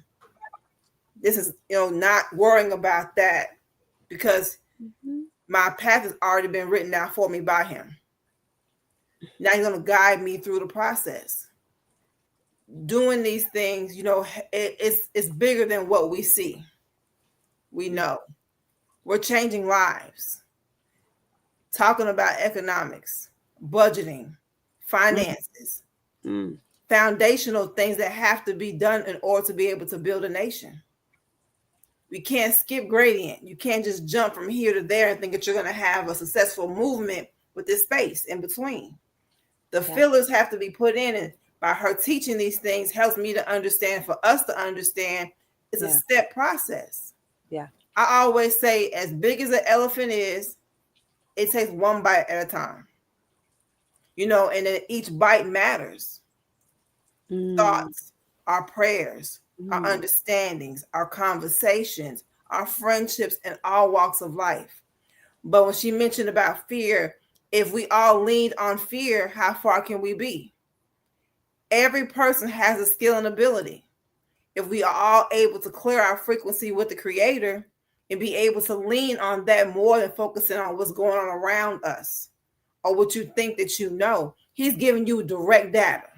He's putting that straight into you. But are we looking at that? Are we offset by distractions? We're so focused on everyone else. Yes, ma'am. Let me help you with that mathematically, sis. Yes. Because like I said, you're not going to ever get it right. You're not going to ever be perfect. Yes, Think about it mathematically. If you have 24 hours in a day, you want to make sure mathematically that more of your time is doing right than doing wrong. Yes, right. It's math. It's just simple math. Yes, ma'am. Right? So if you know that you're going to be on some BS for 18 hours a day, that BS could be worrying. It could be worshiping a God other than Allah. It could be making a God out of your problem. It could be arguing. It could be having low self-esteem and talking down to yourself. Yes, ma'am. But if 18 hours a day you're doing that, then the material manifestation of your life is going to be based on what you produced from that 18 hours. Okay? So the way we're going to turn that around is we're going to say, I got to figure out how to be on the right side of God. Yes. Right? For more time than I'm not. Yeah. You're not gonna get totally clear. You're not gonna get totally perfect. Never gonna happen. Yes, ma'am. That's just not gonna happen. But can I get to the point where most of my moves, even though I'm gonna try to get it perfect, I'm gonna go for all my moves being perfect, but I also know that if I gotta make 10 moves, I'm probably not gonna make all 10 of them perfectly. Yes, ma'am. But if I can make 8, if I can make 7, maybe today I just make 1, but tomorrow I make 5. Wow. So now I'm changing what I produce because I'm changing the frequency. How am I changing the frequency? By the behaviors that I'm exhibiting. Yes, ma'am. You may say, all I know is I've been worrying 24 hours about a particular situation. I'm going to find 1 hour where I'm not worrying. Let me just get some relief for 1 hour. 1 hour. Yes, ma'am. And maybe tomorrow you try 2 hours. Mm-hmm. Then the next day you might go back down to 1 hour. And then the next you say, I'm going to try 3 hours. Yes, ma'am. Right? So now you're changing that material that's coming to you. How you're manifesting, what you're doing. It's just like working. If you get paid by the hour, if you work 8 hours, you're gonna get paid more than if you work at 3. True. Yes, ma'am. So it's really simple. And then there's tools that we can use. Some people say, well, I love to meditate. Mm-hmm.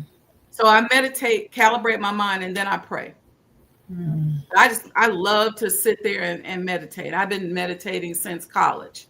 Since before I came to the nation, I was into meditation. But the meditation helps me because I'm a hypersensitive person. Okay.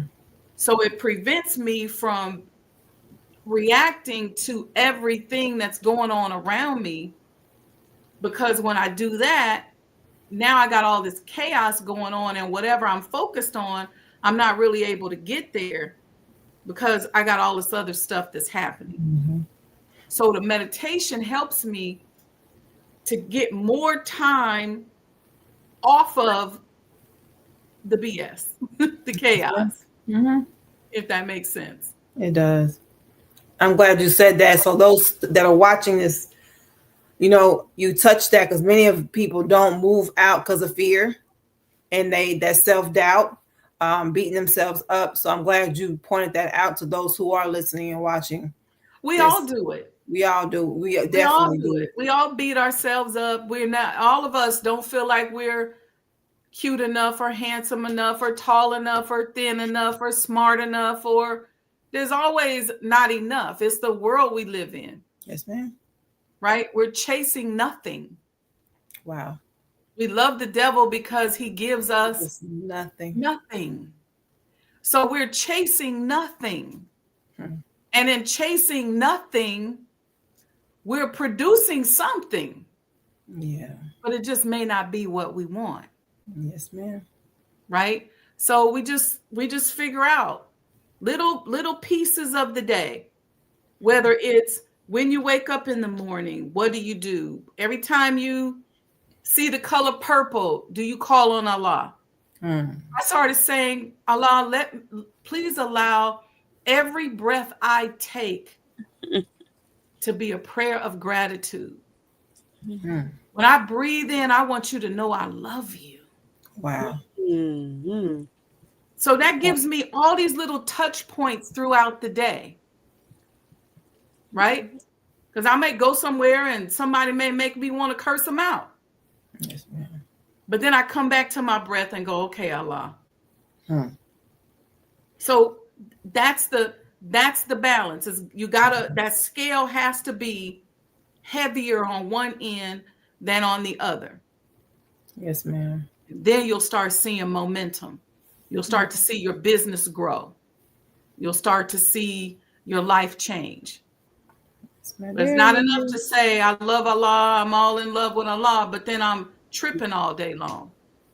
Yes, ma'am. Mm-hmm. I feel like Sister Sajdah had a camera around me all day, all week, all month, all year. This is so beautiful. Oh my gosh, Sister Sajdah, Sister Danielle, thank you for staying with us and engaging. We will let Sister Sajdah give the closing remarks for the last 2 minutes. And then I apologize about the commercials, everyone. But are they on your page by any chance? Yeah. Of course. There's my page. And if you tune in tomorrow morning to the Sajdah Morning Coffee Talks, we're going to talk about the importance of preservation, historic preservation. We're going to talk about that tomorrow. I'll play them so you all can see them if you haven't seen them. I don't have 2 minutes worth of remarks, Sister Charlene. All I can say is I'll announce a couple of things Tomorrow morning, Coffee Talk, 6 a.m. Saturday morning, Coffee Talk, 6 a.m. Saturday afternoon from 4 to 6, I'm at the Silver Room here in Chicago doing a book signing event. And there's some other things coming up, but just stay close to my page. Follow me online, Instagram, Sajdah Wendy Muhammad, Facebook, Sajdah Wendy Muhammad as well. What am I missing? Go to ElijahMuhammadHouse.com. Support. If you don't have your commemorative Elijah coin, get them. These were made from the copper. This is actual copper from the messenger's home.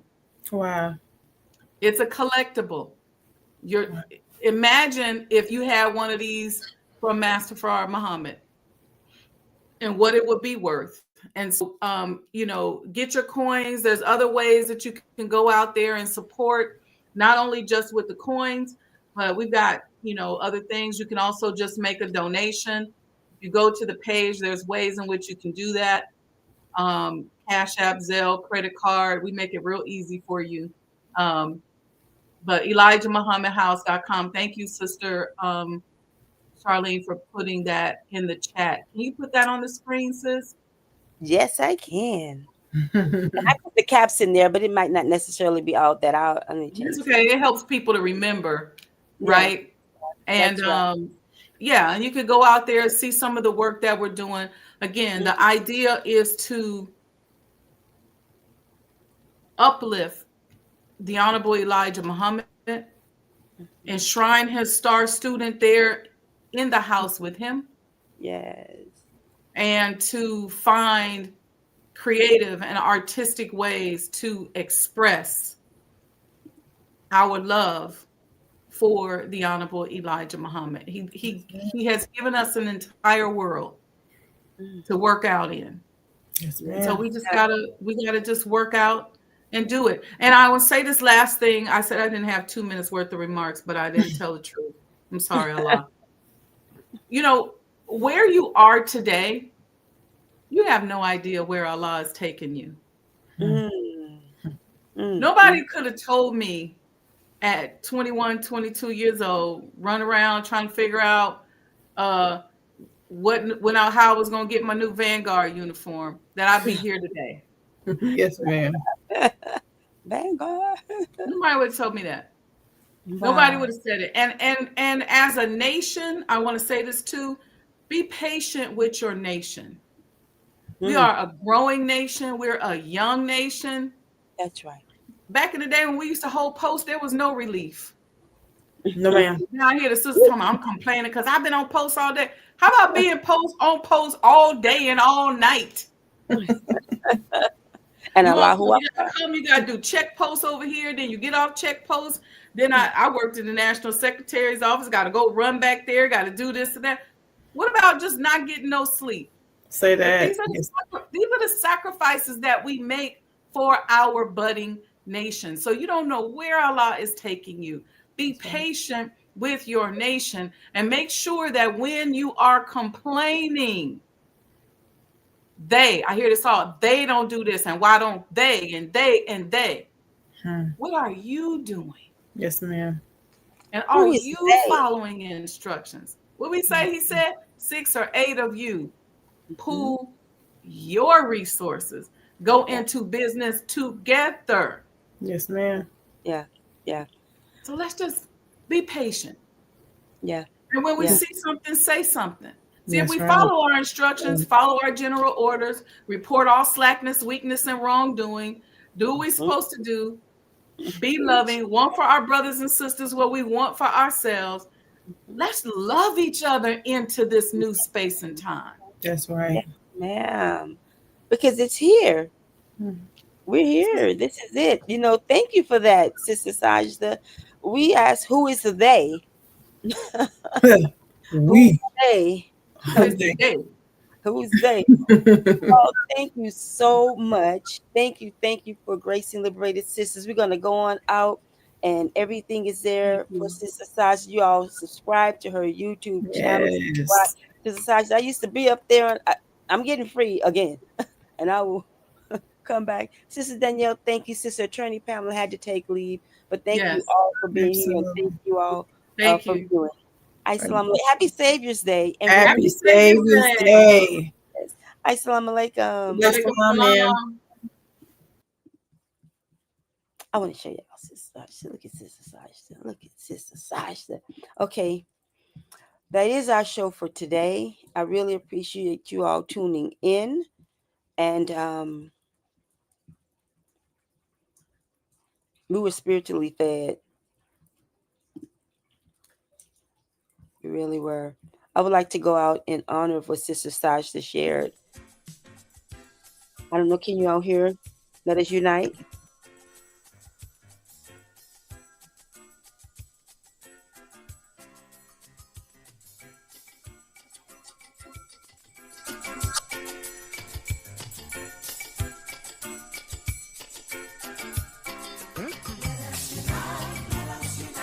Everybody join in this melody. That's the only way we're gonna be free. Everybody singing this sweet refrain. Sing this melody till it gets in your brain. Well, I'm talking to you, Muslim, Christian, and the Hebrew. Anything to do, we got to unite, or else we are through. Everybody singing this sweet refrain. Sing this melody till it gets in your brain. Everybody singing this melody. That's the only way we're gonna be free. They're united in Ghana, Mali, and Nigeria. All over Africa, the people are getting together. They're even uniting in Uganda, Kenya, Tanzania, and Angola. And Nkrumah's vision will light the world over from Cape to Cairo, one Africa. Everybody singing this sweet refrain. Sing this melody till it gets in your brain. Come on, do it tonight. Brothers and sisters, let us unite.